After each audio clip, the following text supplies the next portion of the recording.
आपको मेरा चैनल पसंद है तो प्लीज लाइक करें और नए वीडियो को सबसे पहले आप ही देखें, इसीलिए आर्ट्स क्लासेस चैनल को सब्सक्राइब करके घंटी को जरूर दबाएं। चलिए नमस्कार जी, आप सभी को आपके ही अपने YouTube चैनल आर्ट्स क्लास के ऊपर में स्वागत है। मैं भारती सर पटना बिहार से। आज हम लोग बात करेंगे क्लास 12th का जो होम साइंस है यानी गृह विज्ञान, उसके सेकेंड चैप्टर के ऊपर में, जिस चैप्टर का नाम है शैशव काल के निवारात्मक रोगों से बचाव। तो इस चैप्टर के ऊपर में अगर हम बात कर ले तो 2 वीडियो लेक्चर्स जो है वो ऑलरेडी बना करके और प्लेलिस्ट में ऐड कर दिया गया है, आप उसको देख सकते हैं। तो 12th क्लास का जो आपका प्लेलिस्ट है नीचे डिस्क्रिप्शन बॉक्स में डाल दिए हैं, आप वहां देख सकते हैं। पहले चैप्टर के सभी वीडियो लेक्चर्स आपको पढ़ा करके डाल दिए गए हैं। साथ ही साथ 2 वीडियो लेक्चर्स में हम आपको शायद ऑब्जेक्टिव भी करा ही दिए होंगे। और सेकंड चैप्टर, क्योंकि आपको ये ध्यान रखना होगा, अगर नए बच्चे होंगे, पहली बार जुड़े हो, पहली बार देख रहे हो, तो आपको मालूम है कि आर्ट्स पढ़ने के लिए आपको किसी भी चैनल पे 1 रुपया नहीं देना है, 1 रुपया नहीं।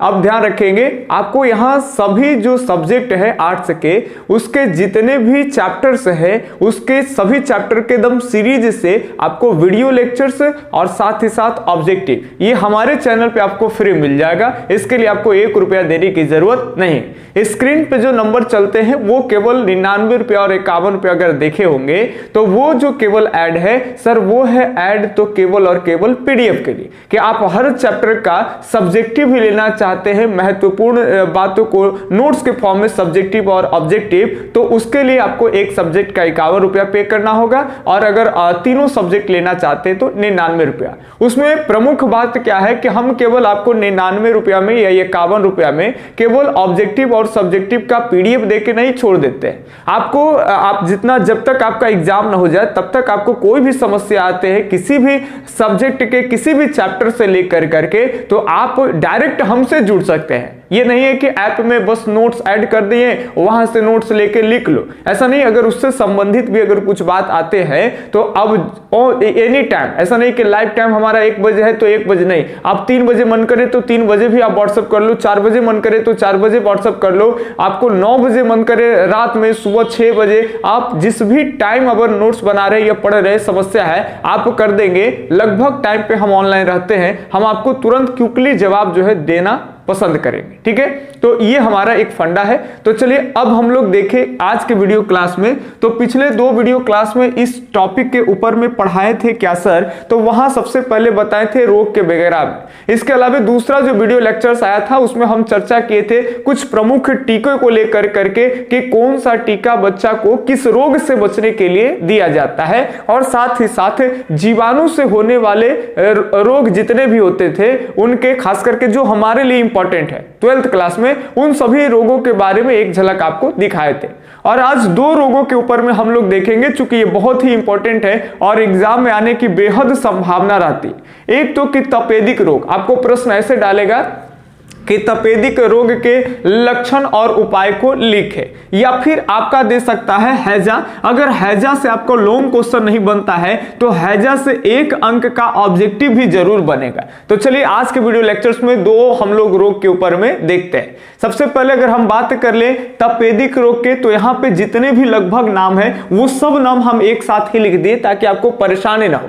कई बार तपेदिक रोग पढ़ा देते हैं तो बाद में लगता है कि सर टीबी, अगर टीबी ही टाइटल मार के पढ़ाएं तो तपेदिक कहीं देखता है तो उसे बन ही नहीं पाता है कि ये क्या है। तो जितने भी एक रोग का लगभग नाम है वो सब हम यहां पे ऐड कर दिए हैं। देखिए सर, तपेदिक को ही क्षय रोग कहते हैं, इसी को टीबी कहते हैं, याद रखेंगे, और इसी को यक्षमा भी कहते हैं। तो ये आपको तीनों चारों नाम ध्यान में रख लेना है, तपेदिक, क्षय रोग, टीबी और ये आपका हो गया यक्षमा। तो अगर हम बात कर ले शॉर्टली, अगर ज्यादातर इसको जो है सो कि टीबी ही बोलते हैं। आप गांव देहात में किसी को तपेदिक बोलिएगा तो शायद वो समझ जाएगा, आप क्षय रोग भी बोलिएगा तो शायद वो नहीं समझ पाएगा, लेकिन जैसे कहेंगे टीबी तो जल्दी समझ में आता है। जबकि ये जो टीबी है ये अंग्रेजी वर्ड से ही निकाला गया है, अब ये ध्यान से सुनेंगे। तो आज हम लोग बात करेंगे टीबी के ऊपर में। बेसिक जानकारी जो इससे संबंधित है वो आपको पहले के वीडियो क्लास में दे दिए हैं कि बच्चे को ये जन्म के 48 घंटे के अंदर जो है ये आपका टीका लग जाना चाहिए इससे बचाव के लिए। और टीबी से बचने के लिए कौन सा टीका लगता है, तो बचपन में ही हम लोगों को बीसीजी का टीका लगता है, ये ध्यान रखेंगे। तो बचपन में ही बीसीजी का टीका जो है वो लग जाता है जन्म के बाद। अब ये ध्यान रखेंगे, माइकोबैक्टीरियम ट्यूबरकुलोसिस ये जो है वो एक बैक्टीरिया का नाम है और इसी बैक्टीरिया यानी जिसको हिंदी में जीवाणु बोलते हैं, इसी से ये रोग होता है जिस रोग को क्षय रोग या टीबी या तपेदिक या यक्ष्मा रोग जो है वो कहते हैं। अब ये ध्यान से समझेंगे बात को, ये हमारे बॉडी में खास करके जब हमारा जो इम्यून सिस्टम होता है जब वो कमजोर हो जाता है तब ये एक्टिव मोड में हो जाता है। और जब ये एक्टिव मोड में होगा तो ये ध्यान रखेंगे, सबसे पहले तो जब ये रोग पड़ रहे हैं तो इसके फैलाव लक्षण और उपाय में देखेंगे ही, तो फैलाव को आपको ध्यान में रखना जरूरी है। ये तब भी ध्यान में रखना जरूरी है कि जब हमें ये रोग रहे या ना, हमें ज्ञात ही नहीं है कि हमारे बॉडी के अंदर में ये जो बैक्टीरिया है वो एक्टिव मोड में है, तभी हमको ये सावधानियां बरतनी है। क्या भाई, चूंकि ये फैलता है कैसे, पहले इसको जानना होगा। ये फैलता है, एक व्यक्ति अगर ये आदमी है और ये अगर कोई दूसरा आदमी है तो ये दोनों आदमी जब आपस में बात करेगा तो बात करने के दौरान जब ये आदमी खांसा या फिर छींका, तो जब भी आदमी खांसेगा या फिर छींकेगा तो इसके छींक के माध्यम से जो बूंदे बाहर आते हैं उसके माध्यम से ये बैक्टीरिया बाहर आएगा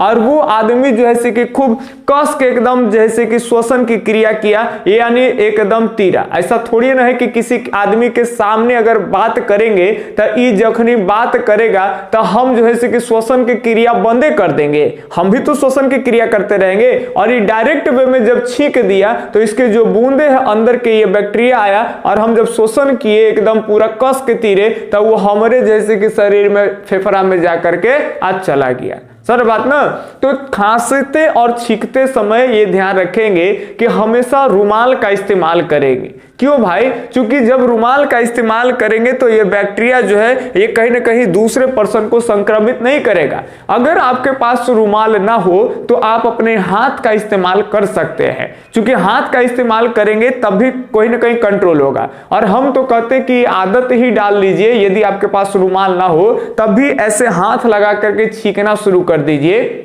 इसमें आपको और भी फायदा है। मान लेते हैं कि ठीक है भाई हम टीबी के पेशेंट नहीं है कि आप कह रहे हैं कि इसे छींकने के लिए, लेकिन फिर भी अगर मान लेते हैं अपनी इज्जत की भी बात है, अगर ऐसे छींक रहे हैं और छींकते समय में नाक में है या कहीं अगर निकल गया ऐसा जैसे कि एकदम एलईडी बल्ब जल जाएगा, दूगो बत्ती जले लगेगा तो सामने वाला देखेगा तो अपना ही इज्जत का ना वाट लग जाएगा जी। तो का जरूरी है, अगर इससे छींकेंगे तो लगेगा कि हाँ बॉल जल गया है तो इसे करके इसे तीर या फिर छुपाने का प्रयास करेंगे। समझ रहे बात ना, तो ये तो बात रह गई, ध्यान से सुनेंगे। चूंकि ये रोग फैलता है कैसे, तो खांसने से या फिर छींकने से, तो हमेशा रुमाल का आपको इस्तेमाल करना है, ठीक है। दूसरी बातें अगर बात कर ले तो जूठा पानी पीने से भी ये जो रोग है वो फैलेगा, ये ध्यान रखेंगे। जूठा पानी, जैसे बच्चों लोग को आप हमेशा देखे होंगे कि घर में अगर 3-4 बच्चे हैं उनको साथ में ही अगर खाने के लिए मिल जाता है तो उनको क्या होता है कि एक साथ ही सबको पानी दे दिया जाता है।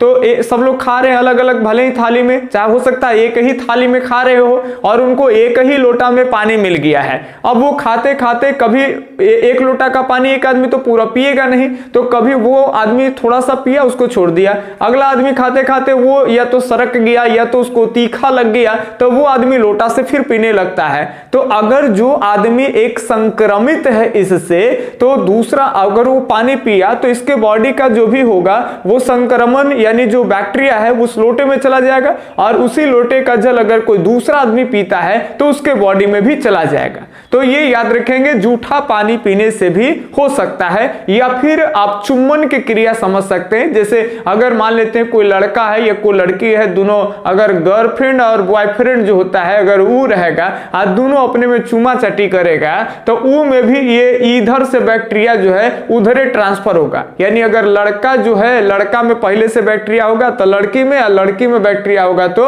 लड़का में। तो इस तरह जो है ये बैक्टीरिया जो होता है एक पर्सन से दूसरे पर्सन में जो है वो फैलता है। अब बात आता है लक्षण की, बात कर ले तो लक्षण में इसमें ध्यान से सुनेंगे, धीरे धीरे कर करके और आपको बुखार आना शुरू होता है यानी ज्वर। ध्यान से सुनेंगे तो हल्का, आप कह सकते हो कि हल्का बुखार यानी फीवर आता है, और वो भी धीरे धीरे, डायरेक्ट वे में नहीं आएगा। इसके अलावा आपको छाती में दर्द होगा, ये तो होना ही होना है। जब आप टीबी के बारे में आप पढ़ रहे हैं, आपका लंग्स वगैरह ये सब संक्रमित हो गए हैं, क्योंकि आगे तो टीबी आप लोग पढ़ेंगे अलग अलग प्रकार, अभी आपको 12th क्लास को होम साइंस में जनरली पढ़ना है, इसमें प्रकार के कोई बातें नहीं है।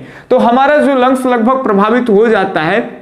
आप हमेशा खांसते हैं, खांसने में भी आपको परेशानी आता है, लगातार खांसने पर क्या होता है कि हमारे जो लंग्स होता है उस पर जोर पड़ता है, और ये हमारा जो फेफड़ा होता है सर, ये कहीं ना कहीं छाती, इसको आमतौर पे बोले तो ये दर्द करता है। तो इसमें याद रखेंगे लगातार खांसी आता है, जिसके कारण बस हमारा छाती क्या होता है उसमें दर्द होता है। आप हमेशा जब मान लेते हैं कि आपके जब मुंह से आपका बलगम आएगा, बलगम आप समझते हो, कई बच्चे बलगम नहीं समझते बिहार वाले, उनको बता दे बिहार में इसको खखार कहते हैं। अब आपको शायद घृणा आ रहा होगा, लेकिन क्या करिएगा, निकलता तो है आपके भी बोडिया से, हमारो बोडिया से, तक घृणा के का बात है, ये ध्यान रखेंगे। जरा गांव देहात में हमने के देसी अंदाज में खखार कहते हैं, ओकरे यहाँ शब्द का इस्तेमाल करेंगे बलगम। तो ये बलगम के साथ में जब आपको टीबी होता है तो बलगम के साथ में ब्लड आना शुरू हो जाता है, यानी खून आएगा, ये ध्यान रखेंगे। तो इस तरह के कुछ लक्षण हो सकते हैं, हल्के बुखार रहना, लगातार खांसी होना, खांसते खांसते जो है छाती में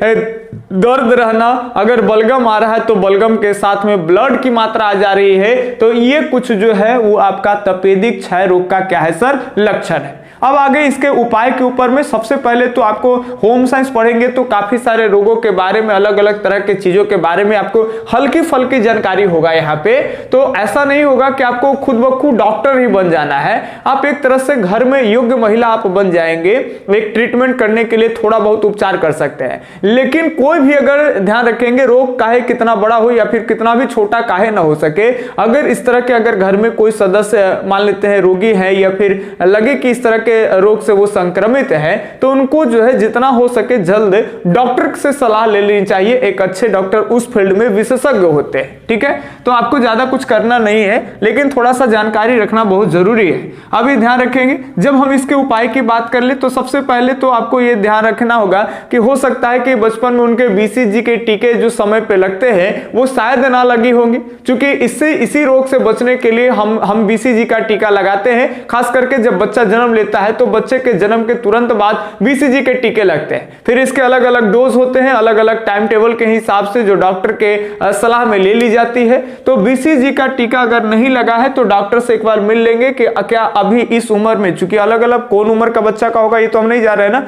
बच्चे के भी हो सकते हैं, बड़े के भी हो सकते हैं, तो डॉक्टर की सलाह ले लेंगे। बीसीजी का टीका ये सबसे ज्यादा इसमें फायदेमंद है। और आपको मालूम होगा जब आप टीबी पढ़ रहे हैं तो कि 24 मार्च को जो है वो विश्व क्षय रोग यानी टीबी दिवस के रूप में मनाया जाता है। ये आपसे 1 नंबर का ऑब्जेक्टिव आ सकता है। इसके अलावा ध्यान रखिएगा, अन्य स्वस्थ व्यक्तियों से रोगी को दूर रखना है। यानी अगर कोई आपके घर परिवार में कोई भी सदस्य व्यक्ति है और वो स्वस्थ है, यानी इस संक्रमित से प्रभावित नहीं है, तो उनको, जो रोगी संक्रमित है, जो पहले से ही इन्फेक्टिव हो चुका है, तो वैसे रोगी से जो है स्वस्थ व्यक्तियों को अलग रखना है, यानी दूर रखना है, नहीं तो वो भी प्रभावित हो सकते हैं। तीसरी बात अगर हम कर ले तो जो भी अगर संक्रमित व्यक्ति के द्वारा जो थूके जाएंगे या फिर उनका जो बलगम आएगा, तो आप ऐसे जहां तहां उनको नहीं थूकवाएं, जहां तहां नहीं उनके बलगम को फेंकने देंगे। ऐसा होता है कि जैसे इधर है तो चलो उधर ही थूक दिए, उधर ही खखार आया और उधर छींक दिए, सर बात। लेकिन वो क्या होता है कि वो सूख जाएगा, खखार जो होगा उसमें से पानी की मात्रा वगैरह खत्म होगा, वो सूखेगा, और सूखने के साथ साथ गर्म हवाएं बहेंगे और वो वायु के साथ जो है वो बैक्टीरिया बढ़ने लगेगा, फिर कोई श्वसन क्रिया करेगा तो वो चला जाएगा। इसलिए बहुत जरूरी होता है कि ऐसे जो भी बलगम्स में जो बैक्टीरिया की मात्रा आ जाती है तो उनको नष्ट कर देना है। इनको नष्ट कैसे कर सकते हैं? तो इनको नष्ट करने के लिए आपको पहले एकत्रित करना होगा। जैसे उनको एक डब्बा उब्बा दे देंगे खराब प्लास्टिक का बेड के पास में, और कहेंगे कि लीजिए ई में जब थूक आएगा एकरे में डालिए, आज जब खखार आए एकरे में डालिए। और डिब्बा जब थूक खखार से भर जाए पेशेंट का तो उसको ले जाके कहीं नीचे गिरा देना है खराब जगह पे, और वहां पे या तो केरोसिन यानी जिसको करासन तेल गांव में कहते हैं, या फिर पेट्रोल उस पे डाल करके और उसमें माचिस मार देंगे, सलाई जला देंगे, तो वो नष्ट हो जाएगा पूरी तरह से। तो ये आपका घरेलू आप ये उपाय कर सकते हैं। बाकी आपको जो भी करना है डॉक्टर की सलाह लेकर के ही करना है। ये आमतौर पर आप थोड़ी सी सावधानियां बरत सकते हैं, साफ सफाई रखना है। दूसरा पर्सन घर में अगर प्रभावित नहीं है तो उनसे रोगी को दूर रखेंगे, उनके बलगम जो भी खखार वगैरह आएंगे उन सबको थूक को एब्जॉर्ब कर लेना है और जमा करके किसी चीजों में एकत्रित करके और उसको पेट्रोल या केरोसिन से उसको क्या कर देंगे, जला के खत्म कर देंगे। तो ये तो रह गई बात सर आपका टीबी को लेकर के। अब एक बहुत महत्वपूर्ण और खतरनाक रोग इसको आप कह सकते हैं, इसको हैजा कहते हैं। रोग लगभग सब खतरनाक ही है। अब ये ध्यान रखेंगे, जब भी हैजा की बात करते हैं तो कई लोग हैजा नहीं समझ पाते हैं, लेकिन जब भी इसका अंग्रेजी नाम लेते हैं कोलेरा तो सब समझ जाते हैं कि अच्छा हम समझ रहे हैं कोलेरा क्या है। गांव में कहता है कि अरे एकदम कोलेरा धर ले तू तोरा। जब कोई बच्चा गंदा फंदा में काम करता है, लिटैले पोटैले रहता है, तो कहता है कि एकदम छोड़ा के कोलेरा धर लेते। समझ बात ना? तो कोलेरा जो है ये खास कर करके गंदगी से फैलने वाला रोग है। आप खाने खा रहे हैं और उधर मक्खियां जो है एकदम कचरा पे बैठे हुई थी, मैले पर बैठी हुई थी, और वो अपने जो है कि छोटे छोटे जो उनका जो टांग है उसमें वो बांध कर करके भिन भिन करके आके आपके खाने पर रख दी। छोटे छोटे पार्ट ला करके आपको दिखा नहीं, एकदम सौन के खा गए। ये चावल निकाल के रखा है खाना, कई बार बच्चे मोबाइल में लगे हैं और 10 मिनट 20 मिनट लेट हो गया, तब न जाने कितने मक्खियां उस पर बैठ गए, आपको दिखा नहीं, आप खाना खा ली। तो ये याद रखेंगे, खान पान में स्वच्छता यहाँ बहुत जरूरी होता है। खास कर करके गंदे जल का आप सेवन करेंगे तो ये बहुत ज्यादा होता है। आप मार्केट में जाते हो, चाट खाते हो, या फिर कहीं ठेले पे अगर गुपचुप खा लिए, ठेले का कोई भी लगभग चीज खाइएगा तो वो लोग पानी कैसे रखते हैं? वो लोग पानी ड्राम में रखते हैं, ऐसे एक ड्राम टाइप का रख दिए और जिसमें पानी हमेशा देखेंगे कि ढक्कन फक्कन खुला है, या फिर एक ड्राम है उसी में डुबा करके मग से आदमी पानी है और जग से इसे पीता है। तो आप ऐसे अगर पीजिएगा तो वो खुला पानी है, तो खुले पानी में ये संक्रमण फैलने का चांसेस ज्यादा होता है। एक आदमी बार बार डुबोल रहा है, उसका हाथ भी गंदा हो सकता है। तो ऐसे खुला में जो पानी आपको मिले वैसे पानी का सेवन आप न से न करिए तो ज्यादा बेटर रहेगा। ठीक है, चलिए सबसे पहले इसके अगर हम बात कर ले बैक्टीरिया के बारे में, चूंकि ये सब जितने रोग पढ़ा रहे हैं आपको सब के सब बैक्टीरिया से यानी जीवाणु से होने वाले रोग ही आपको पढ़ा रहे हैं, यही 12th में इंपॉर्टेंट है। तो ये याद रखेंगे, विब्रियो कोलेरी नामक ये जीवाणु से ये रोग जो है वो फैलता है। और पहले तो खास करके, अब तो बहुत सारे लोग स्वच्छता का पालन कर रहे हैं, पहले लोगों को पता नहीं चलता था और ये महामारी के रूप में ये फैल जाता था, पूरा गांव के गांव भी उजड़ जाते थे। ये पहले देखे जाते, इतिहास में बहुत इसका हैजा का भी जिक्र चलता है। चलिए ध्यान रखेंगे। अब इसके अगर हम लक्षण की बात आ दे, याद रखेंगे हैजा किससे फैलेगा तो विब्रियो कोलेरी से फैलता है। बहुत इंपॉर्टेंट है, 12th में एकदम 1 लाइनर 1 नंबर ऑब्जेक्टिव में आपको आ जाएगा। चलिए अब इसके लक्षण की बात कर ले तो इसका लक्षण यही है कि इसमें पतले दस्त होते हैं। ये ध्यान से सुनेंगे, पहले 2-3 बातें आपको याद करना होगा। यहाँ पे कुछ टर्म है हिंदी जो शायद आपको तकलीफ देगा। एक है सर दस्त और दूसरा है वमन। ये ध्यान रखेंगे, ये दस्त का मतलब क्या होता है और ये वमन का मतलब क्या होता है। कई बच्चे को ज्यादा हिंदी होता है तो नहीं समझ आता है। वमन का मतलब आप जानते होंगे, कै का नाम गांव से अगर बिलोंग करते होंगे तो गांव के ज्यादातर लोग इसको कै कहता है। क्या कहता है तो कै कहता है। या फिर आप कहते हो इसको उल्टी आना। क्या ना? उल्टी आना। अंग्रेजी वाले जो लोग होते हैं वो कहते हैं आमतौर पर वोमिटिंग आ रहा है। समझ बात ना? तो ये जो आपको हुलाई आता है, उल्टी आता है, खाया पिए सब बाहर निकाल देते हैं, तो आप इसको कै कहे, उल्टी आना कहे, या फिर आप वोमिटिंग कर सकते हो। तो इसी के लिए जो यहाँ पे टर्म यूज होगा वो होगा आपका वमन। वमन जहां पे लिखें आप समझेंगे अच्छा उल्टी आने की बात कही जा रही है। इसके अलावा अगर हम दस्त की बात कर ले तो दस्त का मतलब आप समझेंगे, इसमें खास करके हैजा में वैसा दस्त होता है। दस्त का मतलब समझते हो ना? अंग्रेजी वाले बच्चे जो होते हैं वो कहते हैं सर लूज मोशन हो रहा है। सर बात ना? तो यानी उनको बाथरूम लग जाता है। अब ये ध्यान सुनेंगे, उसके बाद पेट में एगो गड़ गड़ गड़ गड़ रिंगटोन बजेगा और रिंगटोन बजला के बाद आपको एगो बंद कमरा में जाए के मन करेगा। बंद कमरा में जाइएगा, एकदम सुकून सा मिलेगा। बाद में फिर बंद कमरा से बाहर आइएगा, फिर कुछ देर के बाद में रिंगटोन बज जाएगा और रिंगटोन बजला के बाद फिर बंद कमरा में आपको जाके मन करेगा। तो इसमें जो आपको दस्त होगा, ध्यान रखेंगे, यानी जो भी समझ सकते हैं कैसा दस्त होगा भाई, तो इसमें आपको ऐसा दस्त होगा कि जिसमें जल अधिक और मल कम। ये ध्यान से सुनेंगे, जल अधिक और मल जो होगा वो कम। यानी आपको बाथरूम तो लगेगा सर, आपको मन करेगा बंद कमरा यानी बाथरूम में जाने का, लेकिन जब जाइएगा तो इतना मानी एकदम जैसे आपका जो भी लेटरिन वगैरह होगा ओकरा में जल की मात्रा खूब अधिक हो जाएगा, मल की मात्रा एकदम कम, मारोगे एकदम पूरा का पूरा फोसिंग नियन जकरा गांव में कहता है। अब इस तरह का कंडीशन आएगा तो देखिए जरा दोनों कंडीशन कि इसमें अगर पतले दस्त आते हैं तब भी आपके शरीर से, आपके बॉडी से जो है पानी का स्राव बहुत ज्यादा हो जाएगा, जल का स्राव ज्यादा हो जाएगा, तो आपके बॉडी में जो है वो जल की कमी होना शुरू हो जाएगा। इसके अलावा इसमें वमन भी होता है, उल्टी वगैरह भी आएगा। तो जब उल्टी आएगा तो उल्टी के दौरान भी आपके शरीर से जो पानी है वो निकल जाएगा। देखो डायरिया अलग है और ये अलग है, लगभग चीजें मेल खाता है, लेकिन आप डायरिया को ही हैजा मत समझिएगा। अब ये ध्यान से सुनेंगे, इसमें वमन से भी आपके शरीर से पानी निकलेगा तो फिर आप क्या हो जाओगे सर, तो फिर आप कमजोर हो जाओगे। इसमें आंखें वगैरह है जो वो धंस जाएगी, आपकी आंखें पीली सी पड़ने लगेंगी और साथ ही साथ याद रखेंगे पेट दर्द होगा, क्योंकि बार बार यहाँ रिंगटोन बजेगा ना, पेट में बार बार सब पानी वगैरह निकल जाएगा धीरे धीरे और भाई आपको पेट वगैरह में क्या हो जाएगा, यहाँ पे दर्द होगा। माने ये सब कोलेरा का एक लक्षण है। तो ऐसा नहीं होता है कि आप शर्ट पैंट जो भी होता है, ड्रेस वगैरह आप साफ सफाई पहनते हैं तो नहीं हो सकता है। आप खाने पाने वाली चीजों से बचेंगे। आपकी हाथें गंदी है और आप शायद आपकी मम्मी भोजन स्वच्छ आपको परोस दिए और आपके हाथें गंदी है, आप खाएंगे, वैसे भी हो सकता है। गंदे खुले जल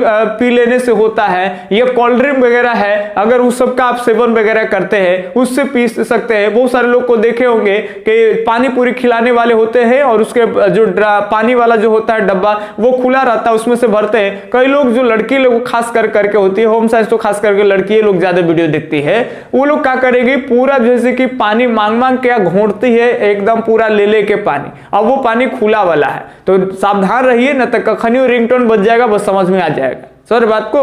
चलिए अब ये ध्यान सुनेंगे, इसमें आंखें पीली पड़ती है, पेट में दर्द होना शुरू हो जाता है, रोगी को प्यास लगता है और खास करके देखो ऐसे में डिहाइड्रेशन हो जाती है, यानी जल की बहुत ज्यादा कमी हो जाती है शरीर में और अंततः कई रोगी की जो है जल के कमी के कारण मृत्यु भी हो जाती है। तो इसीलिए आपको यहाँ पे सावधान रहने की जरूरत है। तो ऐसे में आपको जैसे कि डॉक्टर की सलाह लेकर के, खास करके पानी की जो क्षतिपूर्ति होगा वो डॉक्टर आपको एडवाइस देकर के क्लियर करेंगे। ऐसे आप ORS का घोल जो है वो घर पे हमेशा रखेंगे।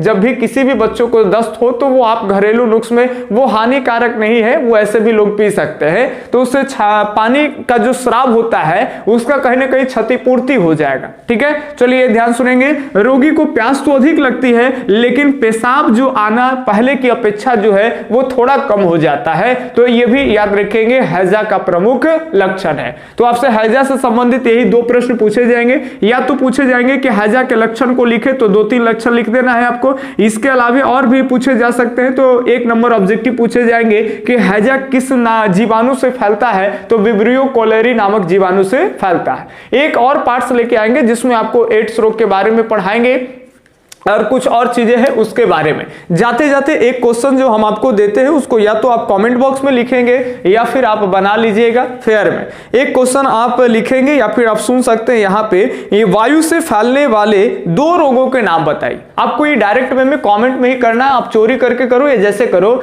या आपका ये काम देते हैं हम कि वायु से फैलने वाले 2 रोग के नाम बताएं। एक तो बताइए आप यहाँ पे टीबी होगा कि नहीं, ये वायु के साथ फैलता है, और एक और आपको रोग का नाम ढूंढ के 2 रोग का नाम कमेंट में छाप देना है। इसके अलावा आपको बताएं कि दूषित भोजन द्वारा फैलने वाले 2 रोगों का नाम बताएं। यानी दूषित गंदे भोजन से जो रोग फैलते हैं उसमें से 2 रोग का नाम आपको बताना है, एकदम आपको टाइप करना है। सर बात ना, जब बढ़िया काम के लिए कहेंगे टाइप करने के लिए तो टाइप होगा नहीं, लेकिन कहूं वेटिंग सेटिंग हो जाएगा तब खूब दनादन टाइप होगा। आप तो बेटो करिएगा आधा घंटा जी कि उन्हें से भी कुछ मैसेज आए कि इन्हों से हम कुछ मैसेज मारे, एकदम ले करके बैठा रहेंगे कि वो ऑनलाइन बता रहा है, जखनी वो टीपे लगे कुछ तो लग रहा है हमारे पर का टाइप करेगा, तब वहां बड़ा कॉन्सेंट्रेशन रहता है और यहाँ कॉन्सेंट्रेशन खत्म हो जाता है। तो कॉन्सेंट्रेट करिए, एकदम गूगल से पूछिए, कहीं से पूछेंगे, आप टाइप करेंगे तो अगले बार आपका जो वीडियो लेक्चर्स बना के हम लाएंगे वो एकदम इस बार से शानदार होगा।